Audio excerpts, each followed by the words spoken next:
The ancient Essenes tell us in their texts 2,500 years ago, very precise language, that every human lives in this earth in 3 worlds at the same time.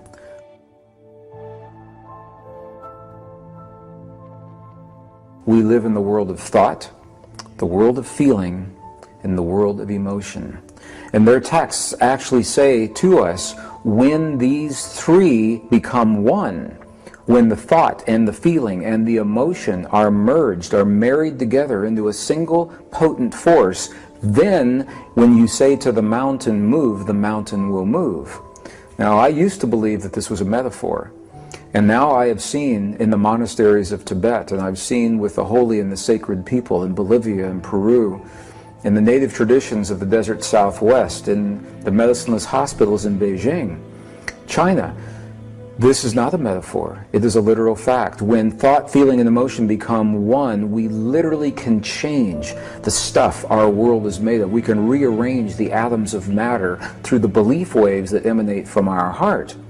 So the question is, when we are experiencing judgment and ego, what is that saying to us really? Well, the first thing it's telling us is that we are not in our heart, because the heart has no judgment and the heart has no ego. When we are experiencing those qualities, it is coming from our mind.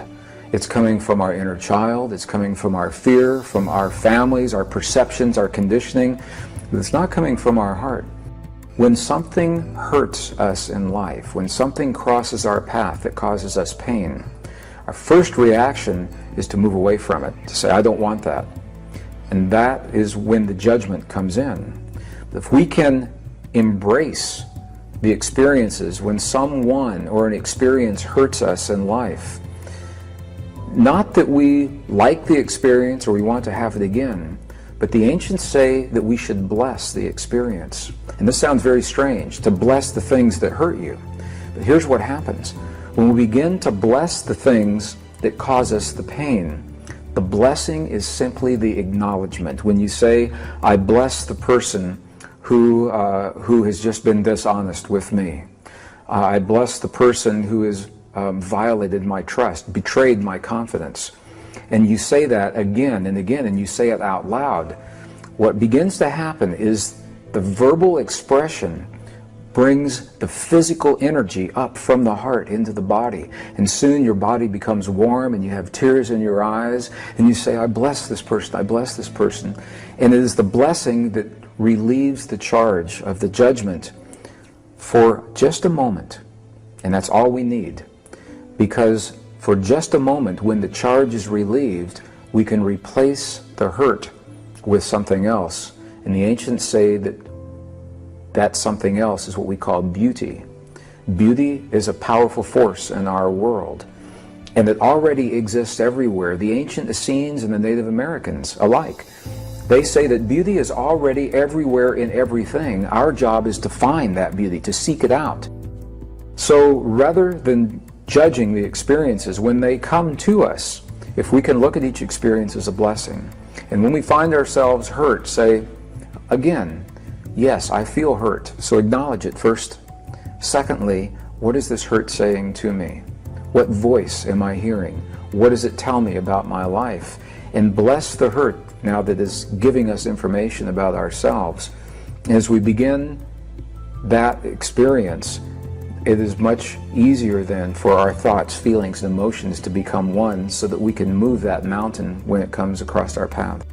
The question then that the scientist asks is, if we know the experiences work, if we know that when one person or a group of people come together and they share a common experience in their heart for a period of time, such as the International Peace Project in the Middle East, where people came together to feel the feelings of peace during the Lebanese-Israeli War in the early 1980s.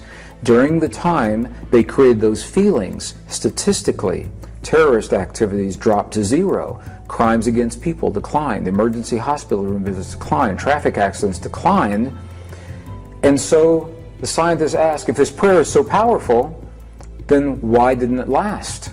And this is the crux, the secret of the ancient traditions that has been missed by so many people today, because this experience in our heart was viewed by the scientist as something you do for a moment in time.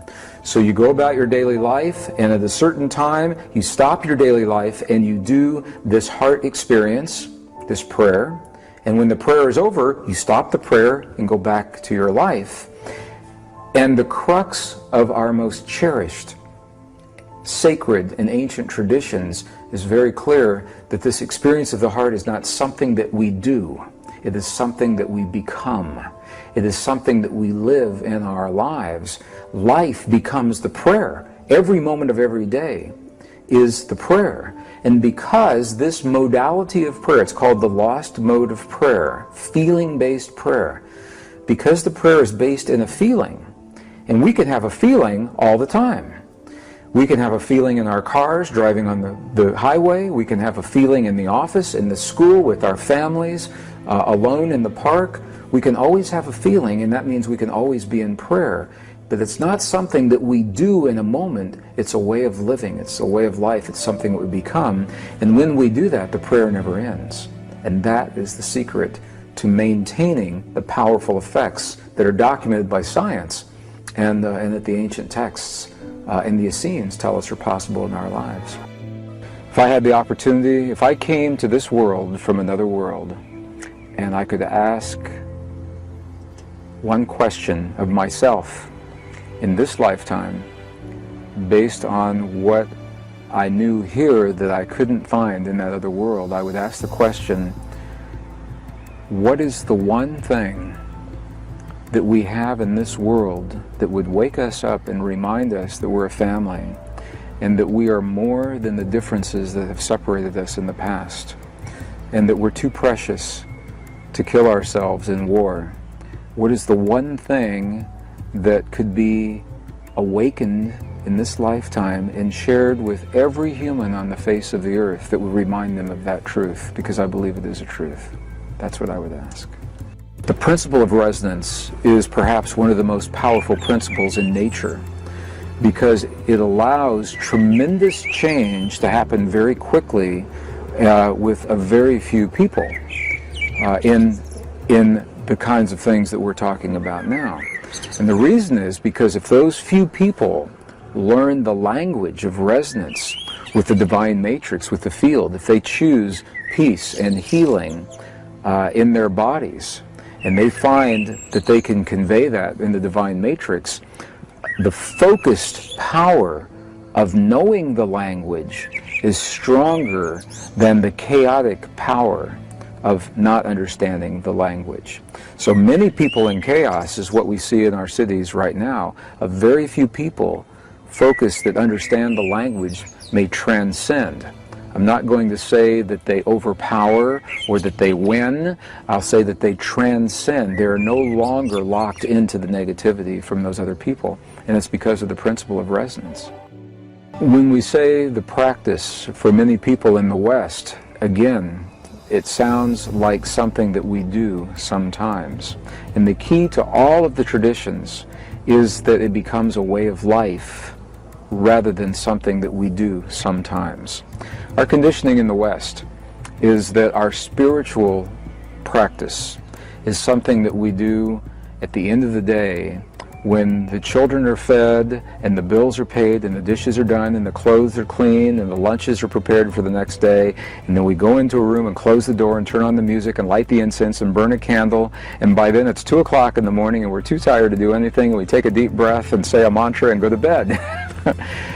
The point is, and that's an exaggeration, but for many people, the point is that their spiritual practice is compressed into a few moments after everything else is finished in our culture, ours being the West. However, you go into the Native American cultures in North America, South America, again into the monasteries in Egypt and Tibet, their entire lives are the spiritual practice. And then every once in a while, they will stop that spiritual practice for a moment to make change for 20 euros. It's just the opposite of the way we think about life. So again, it's about becoming the practice and allowing it to be a way of life rather than viewing it as something that we do in a moment in time. And this is, we do programs all over the world, and people come after the program, 1 day, 2 days, 3 days, and they say, great program, where is the next program? What should I study next? And I have to say to them, there is no more. Go home and experience and live what it is that you've learned here. But for some people, the diversion, it's easier to go from workshop to workshop and study to study and teacher to teacher rather than embrace and live what they've learned already in their lives.